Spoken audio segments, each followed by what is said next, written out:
আঞ্চলিক সড়ক ভেঙে পড়ে গেছে পাশের খালে, তৈরি হয়েছে মরণ ফাঁদ, নেই পর্যাপ্ত পানি ও বিদ্যুৎ সরবরাহ। এলাকার অনেক স্থানে খাল পারাপারে এখনো ভরসা বাঁশের সাঁকো। একটু বৃষ্টিতে অনেক এলাকায় তৈরি হয় জলাবদ্ধতা, অথচ অন্য এলাকার মতোই নাগরিকদের নিয়মিত পরিশোধ করতে হচ্ছে পৌরকর। এ চিত্র ঝালকাঠি পৌর এলাকার ৩ নম্বর ওয়ার্ডের সুতালুরি এলাকার।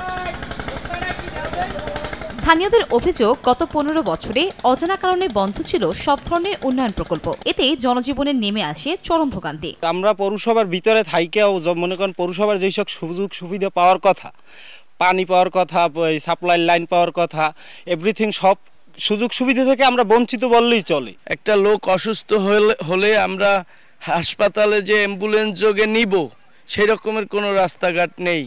আমাদের রাস্তা খালের গর্ভে বিলীন হয়ে যাচ্ছে। বর্তমান যে সরকার আছে সেই সরকারের কাছে জোরালো দাবি জানাচ্ছি যাতে আমাদের ঝালকাঠি পৌর এলাকার ৩ নং ওয়ার্ডের এই রাস্তাটা অতি দ্রুতভাবে এই রাস্তাটার কাজ করে। নাগরিক ভোগান্তি দূর করতে বিভিন্ন প্রকল্প নেওয়া হচ্ছে বলে জানিয়েছে পৌর কর্তৃপক্ষ। দ্বিতীয় এলাকার কাজগুলো যাতে বাস্তবায়ন হয় সে বিষয়ে প্রশাসক স্যার পদক্ষেপ গ্রহণ করেছে এবং আমরা আশা করি যে খুবই অল্প সময়ের মধ্যে দ্বিতীয় এলাকার যে কাজগুলো, যে উন্নয়ন প্রকল্প হাতে নিয়েছে সেগুলো বাস্তবায়ন হবে। ঝালকাঠি পৌরসভার সুতালুরি এলাকায় প্রায় ১০,০০০ মানুষের বসবাস।